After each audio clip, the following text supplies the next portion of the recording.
Welcome to the Coach Toolbox. I'm your host, Dr. Ajay Nangalia, a leadership coach and counselor. This channel supports your professional and personal development as a leader with research-based and practice-focused learning.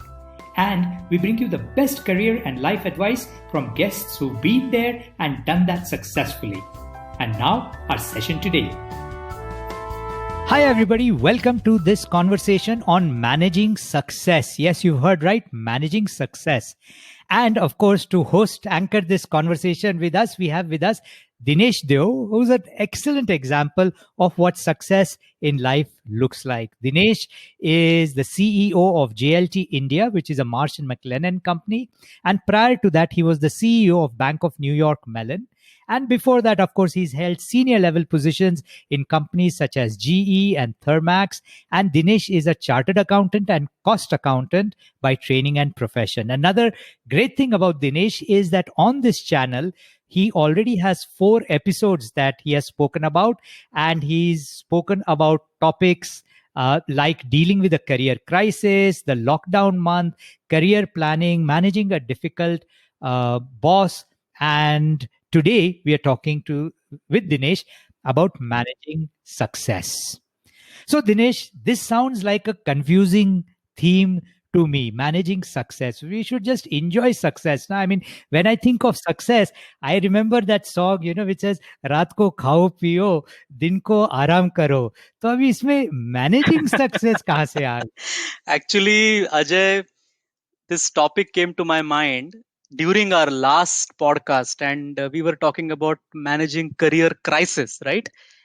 And while I was thinking about that, you and I talked about it, and we said, there has to be a strategy around managing success as well, because managing success as you are growing the ladder of corporate hierarchy or in your own business is not always that easy.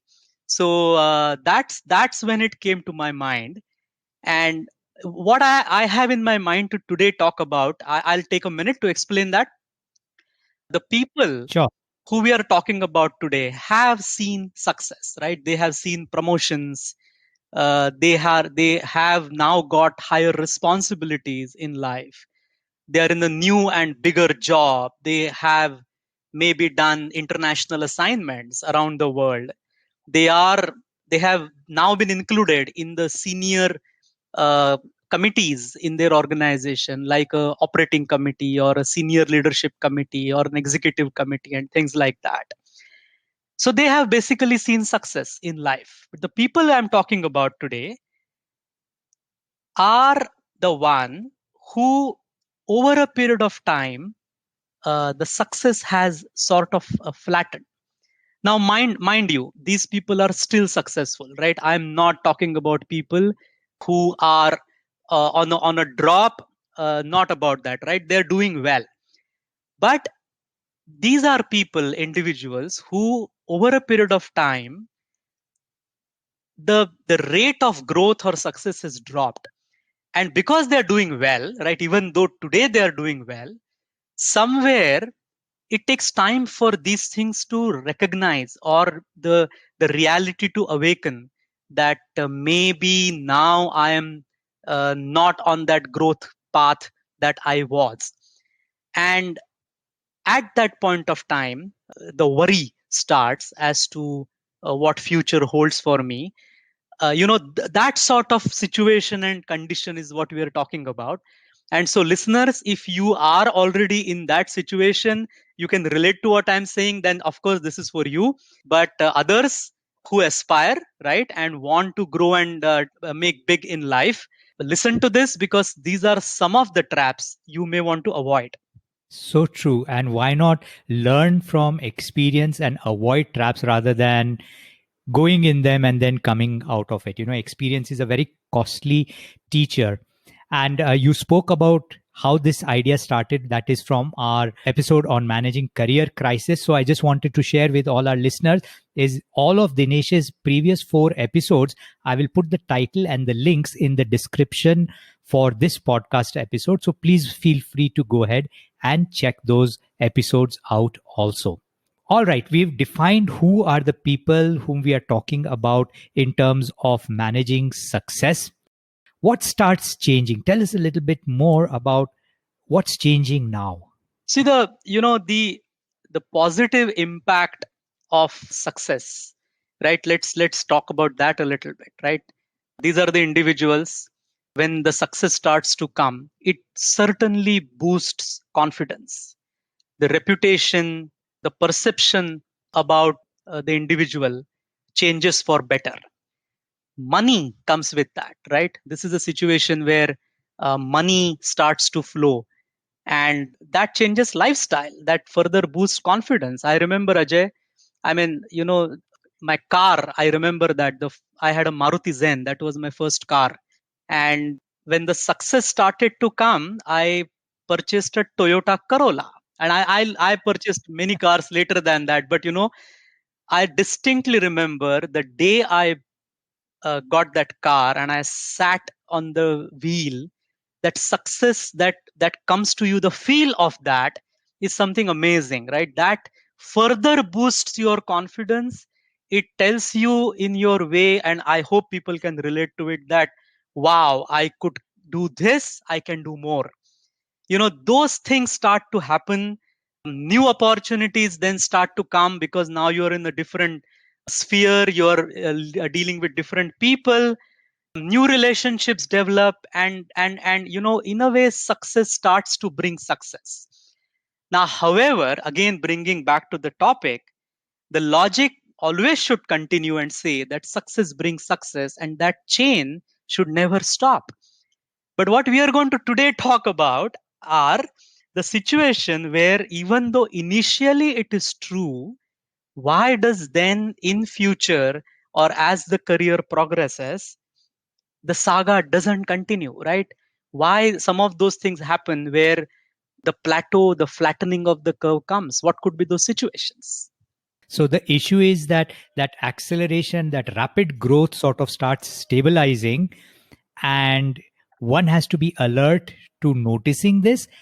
And it obviously, this slowdown or change of pace has some impact. So tell us about what are some of the challenges that now this slowing down of pace, the success can lead to. Start wherever you'd like. Right. There are 3 or 4 scenarios, Ajay, in my mind, and I would go through them one by one, so that again, the topic is why success flattens, right? And these are not in any particular order. The first one I'm talking about, I have seen it, that people don't plan their career properly. And what I'm trying to say here is, I have seen many a times people overstay in the job or the role that they have gotten. What it means is that as we grow, get higher responsibilities, with that come challenges, right? It's not easy to do bigger jobs.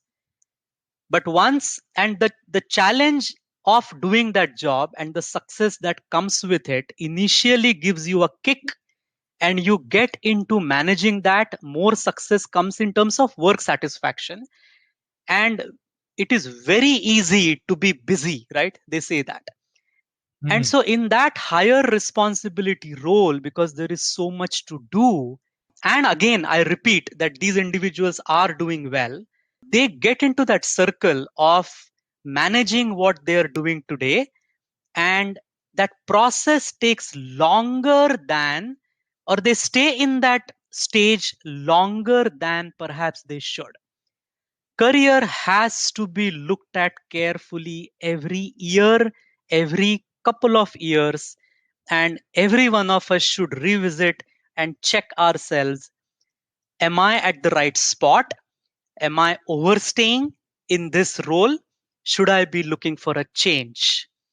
And what is the next thing? And again, previous to my podcast, what I have said, career is a spiral ladder. It is not a vertical ladder. I'm not suggesting you should look for a higher role, but something that keeps your career going. And many a times I have seen that people get busy, and they are perhaps more in terms of enjoying their Toyota Corolla, in my example.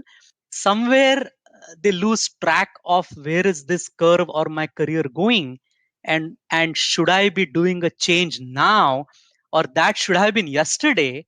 That kind of goes away, and that has a very peculiar severe impact at a point of time on flattening the curve, because after a while no new growth is coming. You're getting very used to doing what you're doing. You get in that comfort zone. That's when perhaps you realize that, oh my god, you know, should I have been doing something different? Did I miss the bus? Does that make sense? Yes, it does. And what's coming up for me is you're talking about career growth like in a spiral curve. You're not talking about changing companies or changing jobs.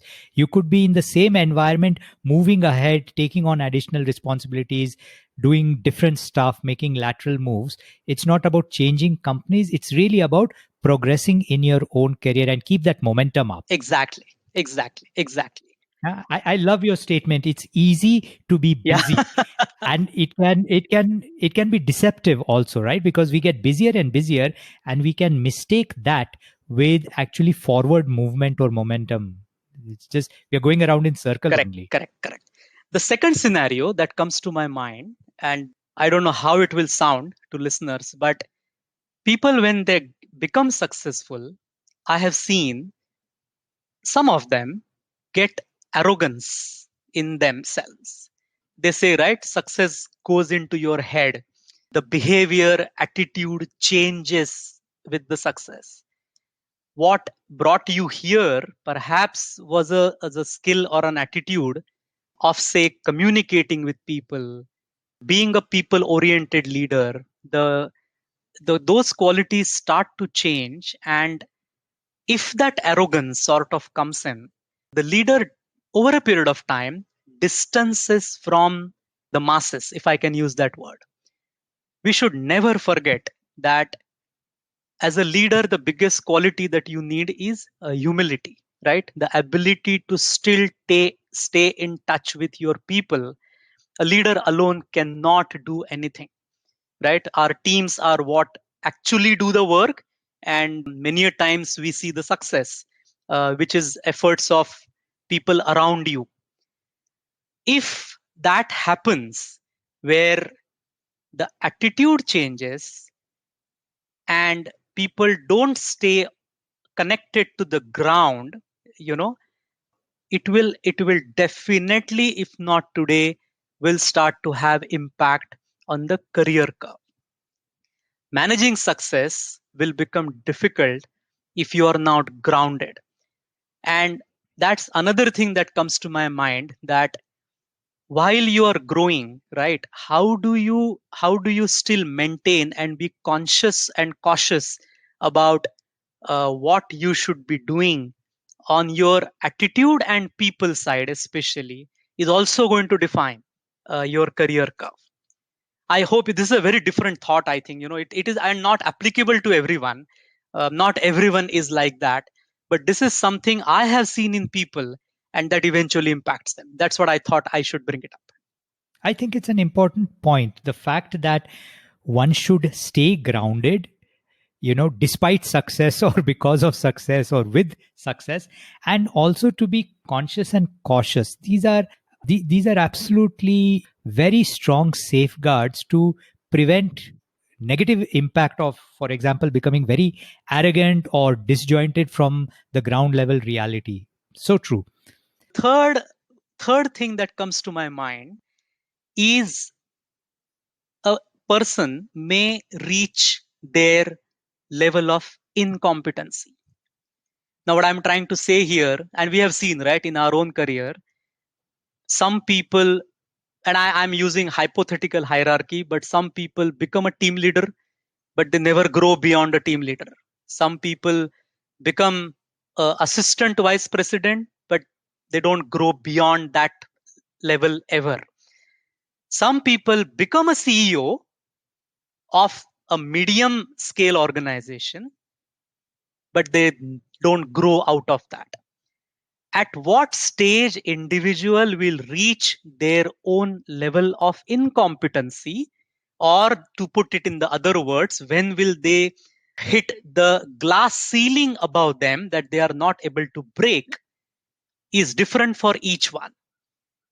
Now, it is possible to break the glass ceiling and grow further, but at a point of time I'm not talking about Steve Jobs here, by the way, right? I mean, they are completely different examples, but even within the leaders, there is a pattern, and there is a sort of there is a quality of leaders that I'm talking about.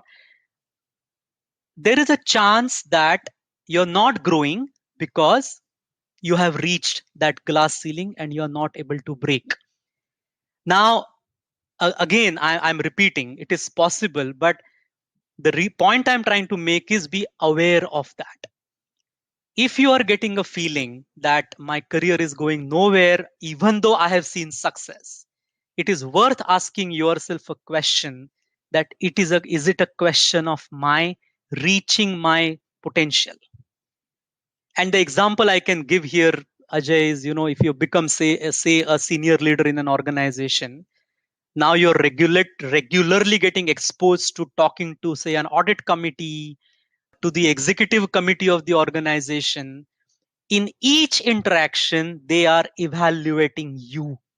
The performance appraisal of a senior leader happens every day. It doesn't happen at the end of the year when ratings are getting decided, right? That's not applicable for senior individuals.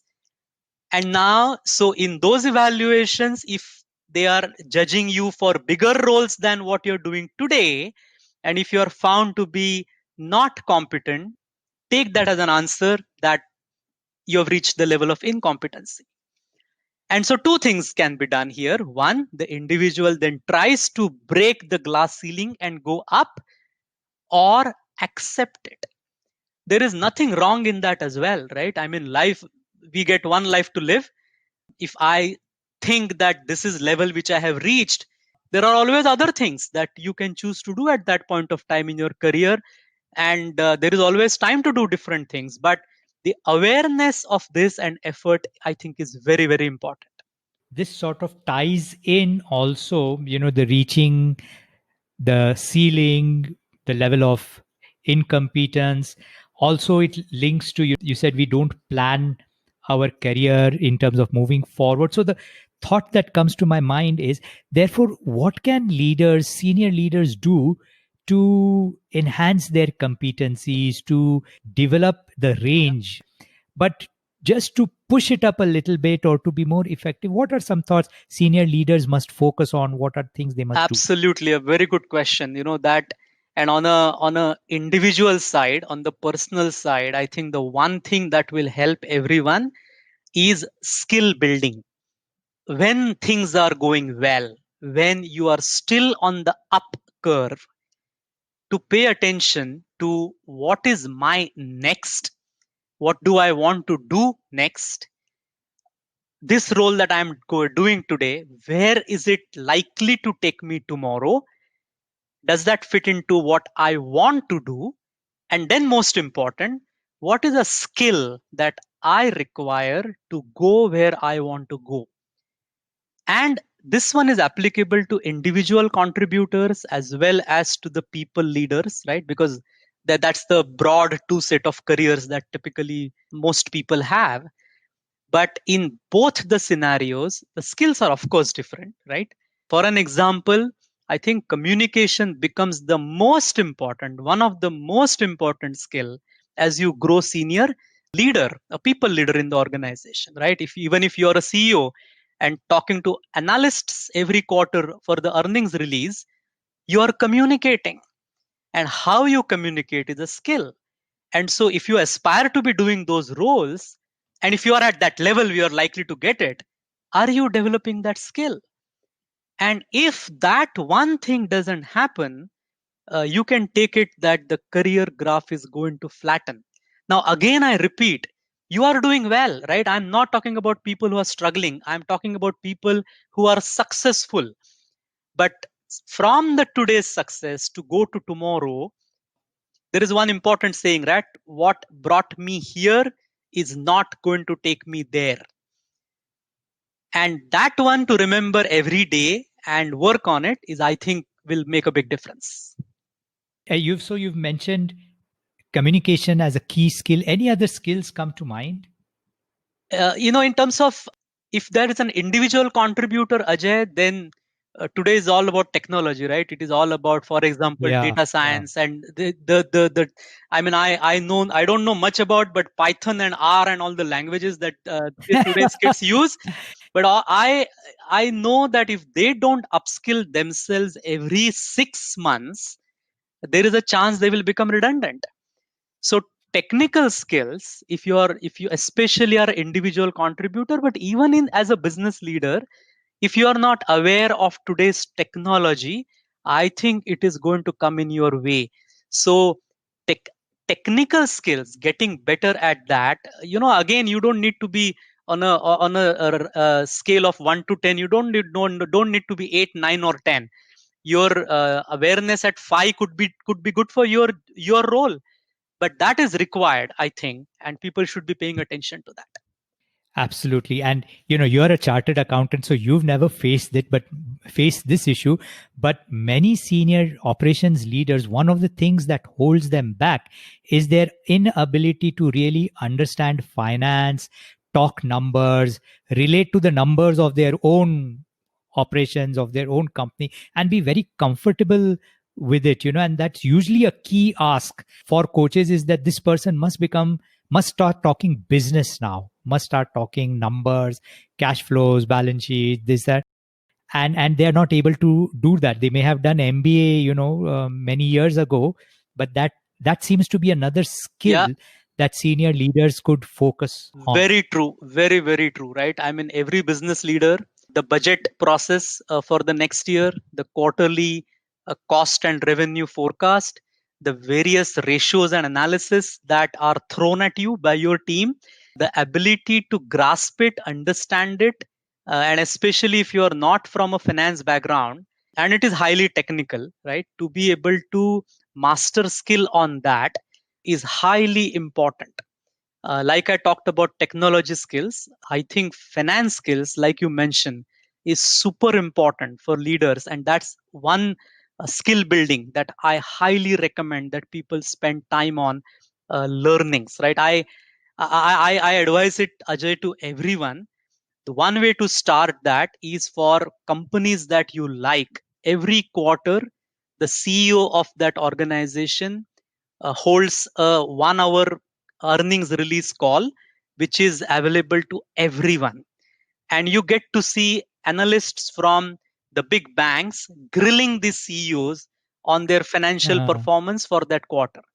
There can be no other good learning for you from just attending that 1 hour where that CEO is giving an exam, sort of, and you are getting to witness it. That's a big learning in itself. That could be one tool I can recommend for people to get mastery over finance. Brilliant idea. I am going to also take it. I will give you credit, but I'm going to take it and use it with my own clients, because it's an amazing this thing. And you listen to a few, and dhire dhire you will Exactly. get to figure out, right, Exactly. what people are saying. And then the next would be for you to be very comfortable with your own numbers, pretending you are the CEO, defending it to your senior leadership, the numbers for your own business. So, we've spoken a lot about all the things one needs to do in the professional space. Tell us a little bit more about spirituality. We are enjoying the fruits of our success. Speak to spirituality and its importance during this phase of life. Wow, right. Very good question. I am no master in this, Ajay. So I will just tell you what immediately comes to my mind. You talked about spirituality. I recently did my 10-day course of Vipassana. And the one thing I learned in that course is that your mind should always stay balanced. And what it essentially means is, even though when you're on the high success ladder, on a steep upward curve, you should stay balanced, and not that success shouldn't impact you as much. You should be able to distance yourself a little bit from that success. At the same time, if you are on a downward slope, it should not impact you as well. And you should be able to distance yourself from that negativity at that point of time. If on a bell curve, just kind of imagine that bell curve. And if you are on the median curve, where you are neither to the left nor to the right, and you're trying to position yourself as much as in the middle, you will be fine. And you will be able to then take a little bit of dispassionate view of yourself, your professional career, and manage it well. I hope that makes sense. Mhm. Yeah, you're talking about developing some sort of equanimity, looking at treating with success. Absolutely. I mean, That's the word, equanimity. Don't let the equanimity. You don't let the Corolla get to you, or it doesn't become your identity. Because then, if the neighbor gets BMW, then you are pretty much shaken. But equanimity in Vipassana, and in addition to Vipassana, there are so many other mindful practices also that people can develop. But having also attended Vipassana, I find that one 10-day dose is a very, very good shot to really invest in at the earliest opportunity for so many of our listeners. So, Dinesh, we are coming close to the end of our time. What are some closing thoughts that you'd like to leave with the listeners on this topic of managing success? Yeah, I'll just quickly in a minute summarize. Today, if you are successful, I hope whatever I said resonates with you. If you are at the beginning of your career, I hope what I said today helps you in future. You will remember this is what one day Dinesh had said. But essentially, plan your career well.